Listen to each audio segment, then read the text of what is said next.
ஓம் நம சிவாய. தென்னாடுடைய சிவனே போற்றி, எந்நாட்டவர்க்கும் இறைவா போற்றி. சர்வம் தொலைக்காட்சி நேயர்கள் அனைவருக்கும் ஜோதிடர் யோகி ஜெயப்பிரகாஷின் அன்பான வணக்கங்கள். அன்பு நேயர்களே, இந்த பதிவில் நம்ம என்ன பார்க்க இருக்கோம் அப்படின்னு சொல்லி கேட்டிங்கன்னா, குரு பெயர்ச்சிங்க.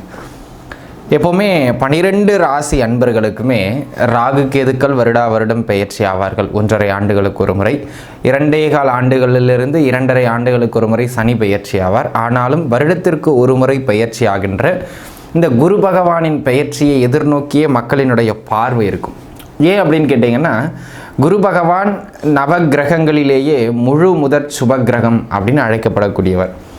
இவருடைய பெயர்ச்சி எப்பொழுதுமே நற்பலன்களையே அதிக அளவில் வழங்கும் என்று மக்களிடையே பரவலான ஒரு நம்பிக்கை உண்டு. அதுக்கு ஒரு உதாரணம், குருபலம் வந்தால் திருமணம் ஆயிரும், குருபலம் வந்தால் வீடு கட்டிடுவோம், குருபலம் வந்தால் வீட்டில் சுப நிகழ்வுகள் நடக்கும். இந்த மாதிரியான நம்பிக்கை மக்களுடைய ஜோதிடம் பற்றி அறிந்த அடிப்படை மக்கள்கிட்ட கூட இந்த எண்ணங்கள் விரவி இருக்கிறது. அப்பேற்பட்ட ஒரு அற்புதமான கிரகம் இந்த குரு பகவான். அனைத்து விதமான சுபிட்சங்களையும் வழங்கக்கூடிய இந்த குரு பகவான் 12 ஆண்டுகளுக்கு ஒரு முறை தன்னுடைய உச்ச வீடான கடகத்திற்குள்ளாக வலுப்பெறுவார். எப்பொழுதெல்லாம் ஒரு இயற்கை சுபகிரகம் வலுப்பெறுகிறதோ அது சமூகத்திற்கும் சரி, தனி மனிதனுக்கும் சரி நன்மையை செய்ய கடமைப்படுகிறது. அந்த விதத்தில் 12 ஆண்டுகள் கழித்து தற்பொழுது மிதுனத்தில் வீற்றிருக்கின்ற இந்த குரு பகவான் கடகத்திற்குள்ளாக நகர்ந்து உச்ச வலு பெறப்போகிறார். கிட்டத்தட்ட ஒரு 10 மாதங்களுக்கு மேலாக அந்த கடக வீட்டில் அவர் நிலை கொள்ள இருக்கிறார். இந்த 10 மாதங்களும் ஒரு நல்ல ஏற்றமான ஒரு சூழலை உங்களுக்கு பெற்றுக் கொடுக்கும். ஆக இயற்கை சுபகிரகம் வலுவடைந்த குரு கடகத்தில் அமர்ந்து தன்னுடைய 5ஆம் பார்வையாக விருச்சகத்தை பார்க்கிறார், தன்னுடைய 7ஆம் பார்வையாக மகரத்தை பார்க்கிறார், தன்னுடைய 9ஆம் பார்வையாக மீனத்தை, தன் வீட்டை தானே பார்க்கிறார். இந்த அமைப்புகளில் பெயர்ச்சியாகின்ற இந்த உச்ச குரு பகவானினுடைய பெயர்ச்சி உங்களுக்கு எங்கு நன்மையை தரும், எங்கு நீங்கள் கவனமாக இருக்கணும், இந்த 2 விஷயத்தை தான் நம்ம வலுப்பெற்று பார்க்க இருக்கிறோம். சரிங்களா? இப்பொழுது உங்களுடைய நட்சத்திரத்திற்கு 27 நட்சத்திரக்காரர்கள் இருக்கிறீங்க. உங்களுடைய ஒரு ராசிக்குள்ள ஒரு நட்சத்திரம் இருக்கும் இல்லையா, அந்த நட்சத்திரத்திற்கான பலாபலன்கள் நம்ம பார்க்க இருக்கோம். உங்கள் நட்சத்திரத்திற்கு இந்த குரு பெயர்ச்சி என்ன விதங்களில் சப்போர்ட் பண்ணும், என்ன இடங்களில் நீங்கள் கொஞ்சம் நிதானிச்சிருக்கணும், அவ்வளோதாங்க. இதை தான் நம்ம இப்போ விரிவாக பார்க்க போகிறோம். இது கூடவே உங்கள் ஜாதக தசாபுக்திகளையும் நீங்கள் தனிப்பட்ட முறையில் பார்த்துக்கிறது உங்களுடைய விருப்பம். ஏன்னா அது முழு பலன், இது பொது பலன். சரிங்களா அன்பர்களே? உங்களுடைய ஜென்ம நட்சத்திரத்திற்கு குருவின் பெயர்ச்சி என்ன ஏற்றங்களையும் மாற்றங்களையும் தருகிறது விரிவாக பார்க்கலாம். வாருங்கள். அனுஷ நட்சத்திரம் இந்த நடைபெற இருக்கின்ற ஜூன் 2ஆம் தேதி அன்று இந்த குரு பெயர்ச்சி நடைபெற இருக்கின்றது. நடைபெறுகின்ற இந்த குரு பெயர்ச்சியானது அனுச நட்சத்திரக்காரர்களுக்கு உங்களுடைய நட்சத்திரம் இருக்கிற வீட்டிலேருந்து 9ஆம் வீட்டுக்குள்ளே குரு வரார். இது ஒரு நல்ல யோகமான இடம்ங்கிறது உங்களுக்கே தெரியும். 9ல் குரு வர்றது அப்போ பாசிட்டிவான பலன்கள் அதிகமாக இருக்குது இல்லைங்களா? ரைட், சரி, ஒவ்வொன்றா போயிடும். ஏன்னா பிற கிரகங்கள் கொஞ்சம் பொசிஷன் சரி கிடையாது. இருந்தாலும் குருவால் என்ன நன்மைகள் முதல்ல கிடைக்குதுங்கிறத பார்த்துருவோம். முதல் அமைப்பாக தடைபட்டிருந்த சுபகாரியங்கள் கூட டக்குன்னு நடக்கும். என்ன சுபகாரியம்? நீண்ட நாளாக குழந்தை இல்லாமல் இருந்திருக்கலாம், இல்லை குழந்தை பாக்கியத்திற்காக நீங்கள் மருத்துவம் பார்த்துக்கிட்டு இருக்கலாம், கோயிலாக ஏறி இறங்கிக்கிட்டு இருக்கலாம், மருத்துவமனைகளாக ஏறி இறங்கிக்கிட்டு இருக்கலாம். இப்போ இறைவன்பால் காட்டுகின்ற அன்பால் உங்களுக்கு நிச்சயமாக குழந்தை கிடைக்கும் அவன் கருணையினால். ஆக குழந்தை பாக்கியம் கிடைக்கக்கூடியது மாதிரியான ஒரு யோகமான நல்ல காலகட்டம் இந்த காலகட்டம். தாராளமாக முயற்சியுங்கள். 2வது, திருமணம் சார்ந்த சில முக்கிய விஷயங்களுக்காக யாரேனும் முயற்சிச்சுக்கிட்டு இருக்கீங்க, ரொம்ப தடைகள் ஏற்பட்டுக்கிட்டு இருக்கு அப்படிங்கிற பட்சத்தில் அந்த திருமண முயற்சிகள் எல்லாம் நன்முறையில் கிடைக்கக்கூடியது மாதிரியான ஒரு அற்புதமான காலகட்டமாக இந்த காலகட்டம் அமையப்பெறுகிறது அப்படிங்கிறதையும் நீங்கள் புரிஞ்சுக்கிடுங்க. சரிங்களா? ஆக அன்பு நண்பர்களே, இந்த காலகட்டமானது திருமண முயற்சிகளுக்கும் மிக மிக மிக நல்ல மேன்மை மிகுந்த காலகட்டமாக அமையப்பெறுகிறது. ஸோ இது 2ம் சிறப்பாக முடிஞ்சிடும், கவலைப்பட வேண்டிய அவசியமே கிடையாது அனுச நட்சத்திரக்காரங்க.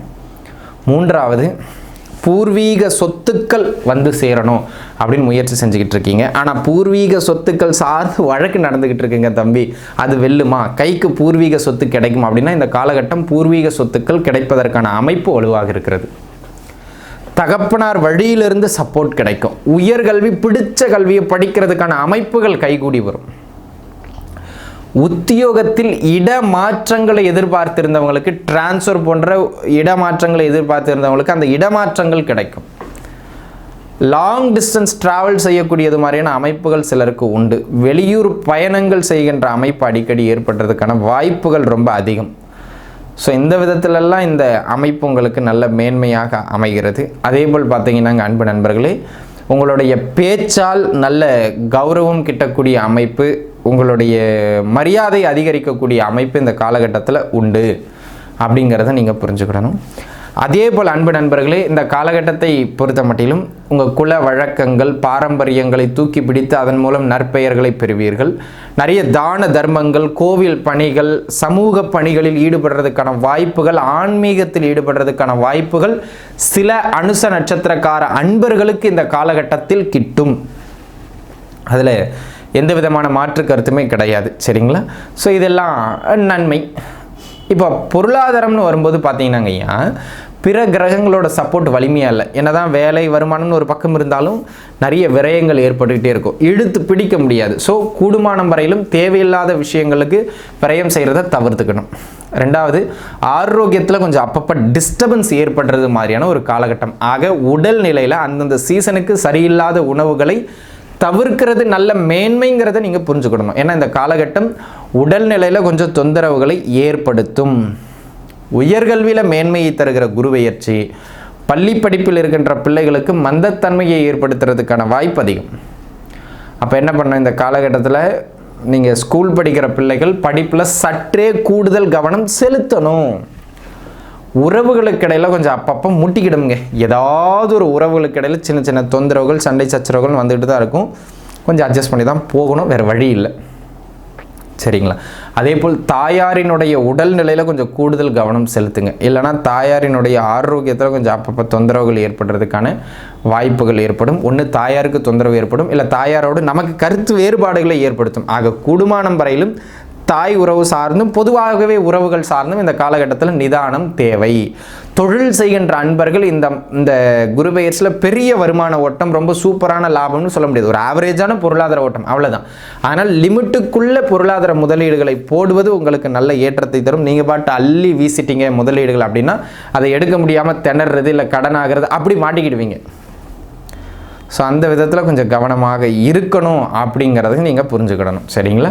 ஆக அன்பு நண்பர்களே, இறைவன் கால பைரவ பெருமானினுடைய வழிபாடு உங்களுக்கு நல்ல ஏற்றத்தை பெற்றுக் கொடுக்கும்.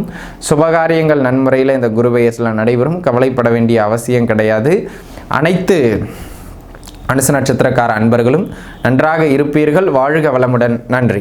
அன்பர்களே, இப்போ நம்ம பார்த்த இந்த குருபெயர்ச்சிக்கான பலாபலன்கள் வந்து கோட்சாரத்தின் அடிப்படையிலான ஒரு பலன்கள். எப்போவுமே இதுக்கு ஒரு 10% பலம் உண்டு.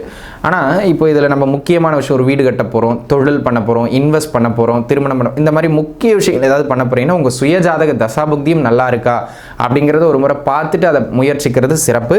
உங்களுக்கு தனிப்பட்ட முறையில் நீங்கள் ஜாதகம் பார்க்க விருப்பப்படுறவர்கள் கீழே இருக்கிற என்னுடைய எண்ணுக்கு தொடர்பு கொண்டு உங்களுடைய ஜாதகங்களை பார்த்து கொள்ளலாம். அனைத்து சர்வம் டிவி நேயர்கள் அனைவரும் நன்றாக இருப்பீர்கள். வாழ்க வளமுடன். நன்றி.